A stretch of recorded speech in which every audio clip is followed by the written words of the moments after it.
What he likes to point out is that that's the St. Cloud prison behind there. So if you end up killing somebody because you passed on the right illegally, that's probably where you'll end up. You hear that, Junior? I've heard it's not that nice. All right, passing on the right. So the blue car is waiting to make a left turn. This one right here, okay? The red car wants to go straight. Can the red car pass the blue car on the right in this situation? Yeah. No, it cannot, because this is a turn lane, okay? That lane is only if he is going to turn right, not if he's going to continue straight. Okay? So what order should the cars go through the intersection in this circumstance? Wait, what did you say? Which car gets to go first? Yeah. Purple? Yeah. Don't you think the blue car is going to get there first? Maybe if we wanted to, but the purple one can go fast. Depends on the 6-second gap. Right? Okay, so the blue car is closer to the intersection, so he's going to turn left, okay?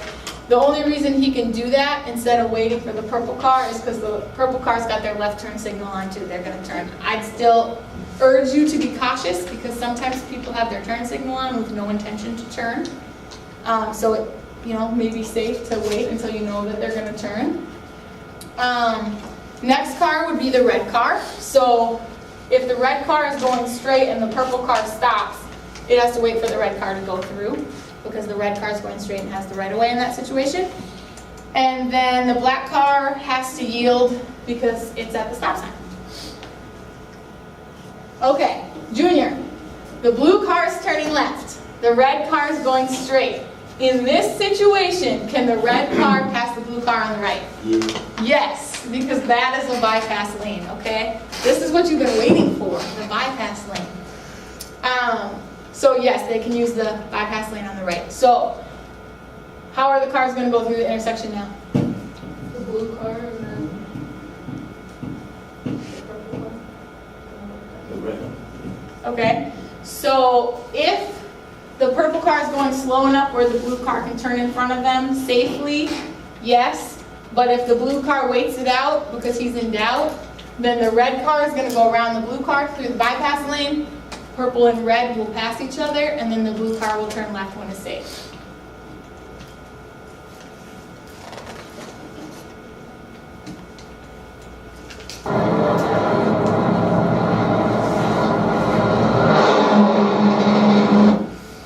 Good reaction time. Now, what was the hazard?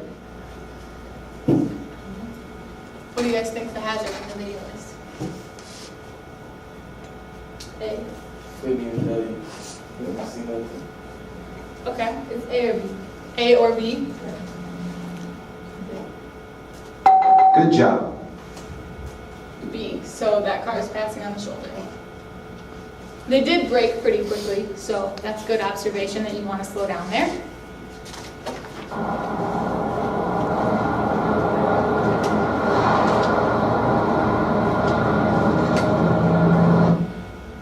Describe what was going on around you. See. C, pedestrian on the right, construction on the left, and a car behind. Good job staying aware of your surroundings. Good job, Junior, you got it.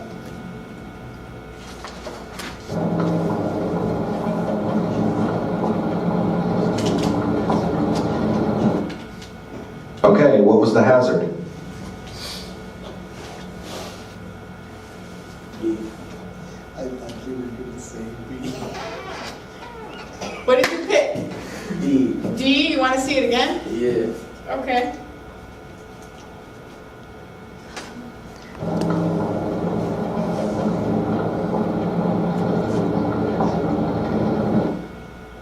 Okay, what was the hazard? A. Hey, car in front makes a turn with no signal. How many mistakes did that car make? 2, because it was Swerving, yeah. Yeah. Just really two? wide left turn. Any more than 2? 3, because it went on oncoming traffic a little bit. Okay. What lane should it have turned from? The same lane it was in. Smog to the curb? What about turn signal? Well, So he should have turned on his turn signal, stayed on the right side of the road rather than going onto oncoming traffic, and then turn from the furthest right lane. And then he turns into oncoming lane. You want to watch it again? no. This is what stupid looks like. Okay, one more. Yes, turning without signaling can be dangerous. One more video for you guys to watch. Look for the hazard camera.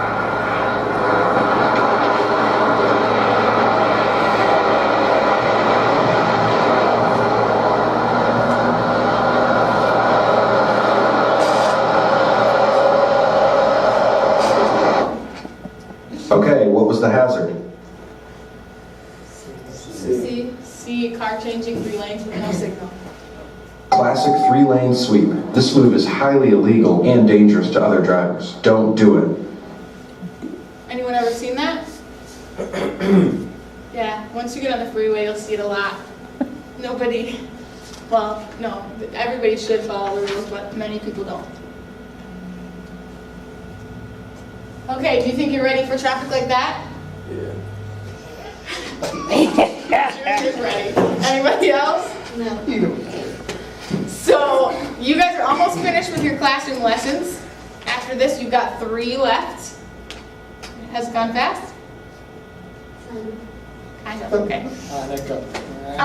So you have to make sure that when you go out and you drive, you're able to deal with all the other drivers on the road.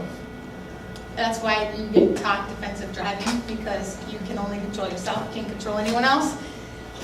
So what we're gonna suggest to you is, even though it might be scary at first, the more you drive and making sure you're doing it correctly and safely, the better you are gonna get and the safer driver you're gonna be.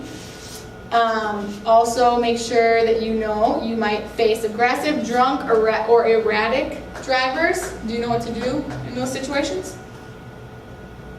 You do? Okay, well, we're gonna watch a video, and after the video, there's gonna be a quiz.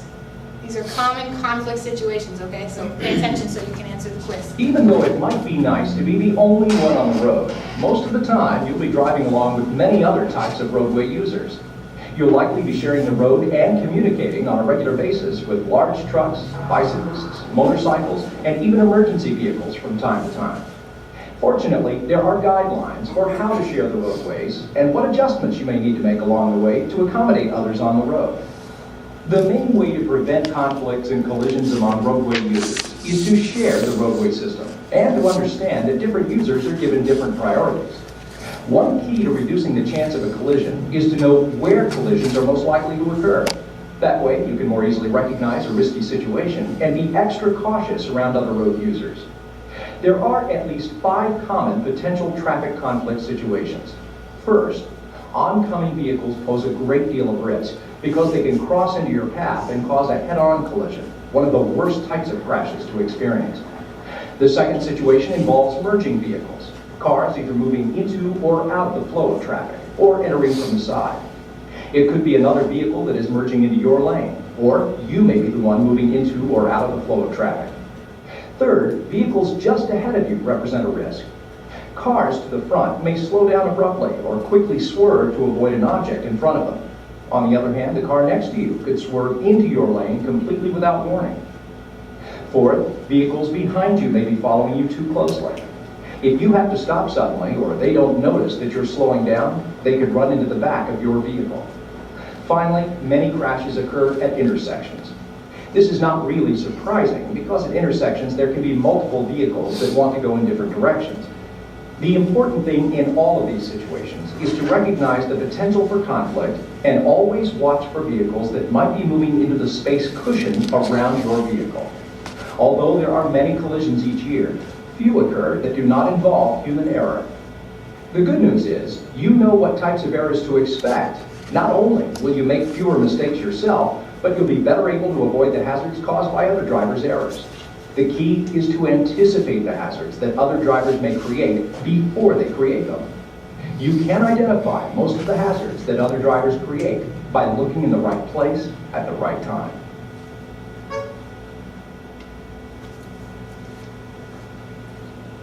Okay, who can name the 5 common conflict situations? Someone like goes into Okay, emerging vehicle? Okay, that's one.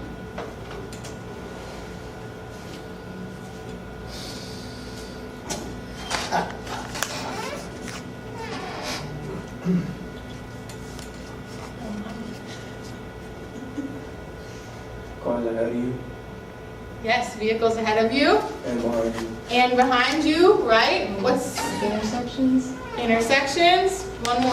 Come on. Oncoming, right, okay, so oncoming vehicles, merging vehicles, vehicles ahead of you, vehicles behind you, and intersections. To avoid a crash, you have to make sure you're paying attention to all of those different situations. All right, what's the hazard game again? Now that you know what kinds of hazards you face, let's see how well you recognize them. What's the hazard here? He turned about the signal. Oh yeah, he merged on his signal. What's that car's about to merge? Okay, It's a good bet that he suddenly realized he took the wrong exit. And the hazard here? Cars behind you and in front of you. you gotta speak up, Junior, I can't hear you all Cars the way. behind you and in front of you. Okay, the car behind you and the car in front of you. The brake lights are a tip-off. The only reason to apply the brakes is to start the car or shift out of park. This driver is about to pull out into traffic. What should you do here? Let them fix his car. Okay, so if you encountered this, you're driving, and this man is laying in front of his car halfway in the road, what are you gonna do? Run him over? 10 points If to you don't right. see him, you might run him over, which means he shouldn't be doing that. But if you see him, make sure to slow down and give him some room so you don't run him over. Why is half of his legs in like the road though? Shouldn't he Because- know better? Because people who are driving are not the only stupid people. He's stupid too. He's having a Forrest Gump moment. People working on cars on the side of the road tend to be preoccupied. If the driver decides to try starting it, he may walk into the street. The best thing to do is to give him the whole lane. Spotting potential hazards early lets you prepare to act, and if needed, to respond quickly, smoothly, and safely.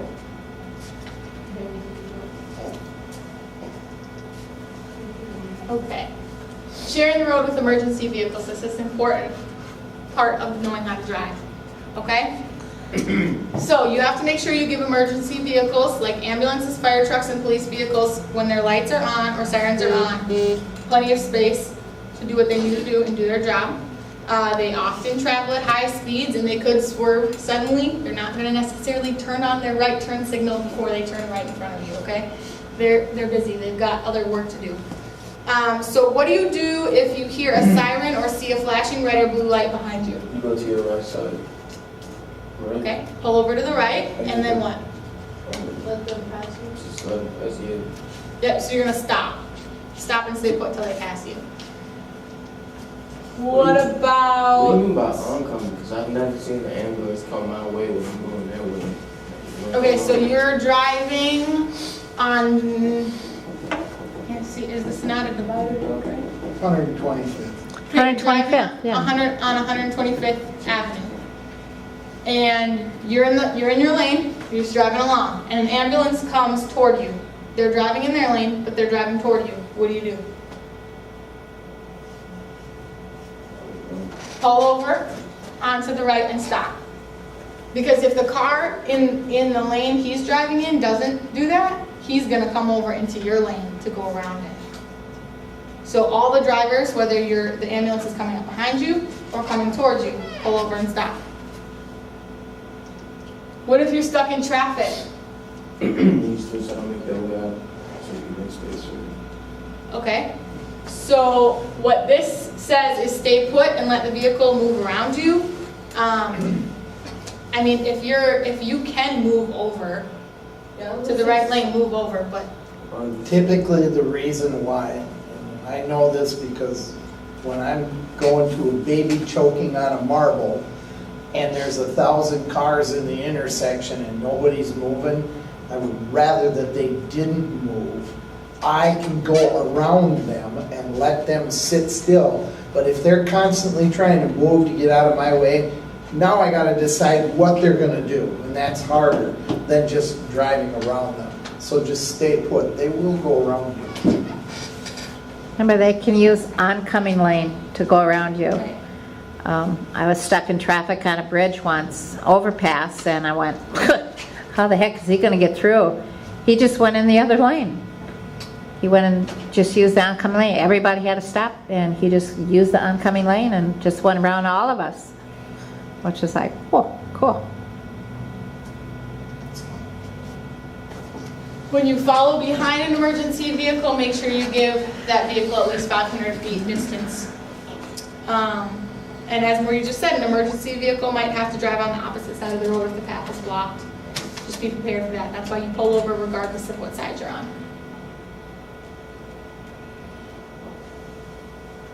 So in this scenario, all the vehicles at the intersection must stop.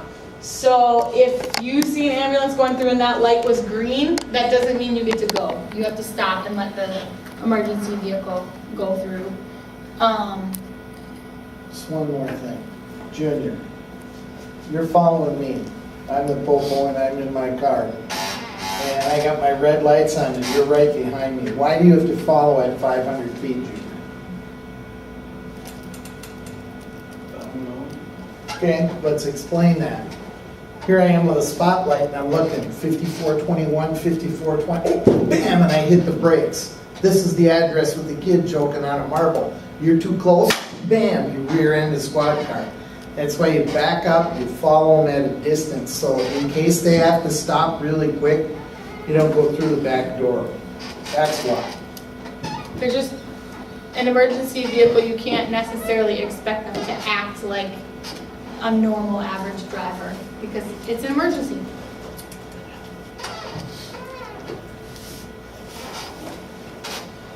Okay, so this would be examples of sharing the road with an emergency vehicle. So this is the emergency vehicle approaching behind this car and toward this car. They both pulled off to the right and stopped. He's able to go down the middle.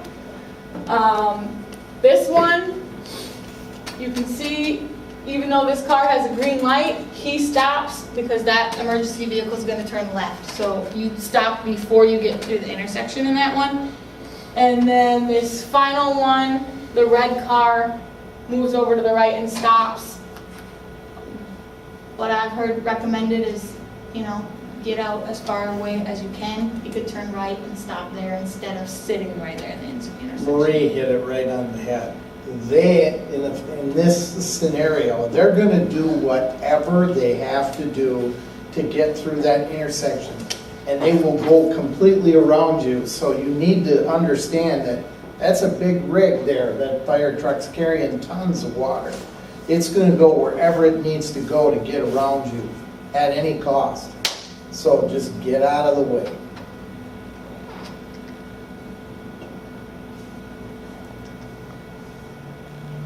They are on their way to help, but last year 592 emergency vehicles in Minnesota ended up in mishaps of their own.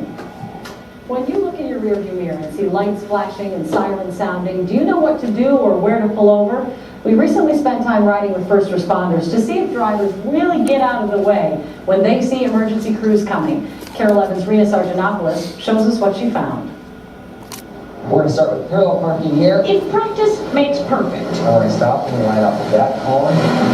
Then Josh Jansen's parking prowess Keep going. can only be described as precise. And once again, that would be another perfect park. Safeway will do its best to prepare Josh to be a full-fledged Minnesota driver. Smog into the right. But there's some things you simply can't practice, like what to do with an emergency vehicle.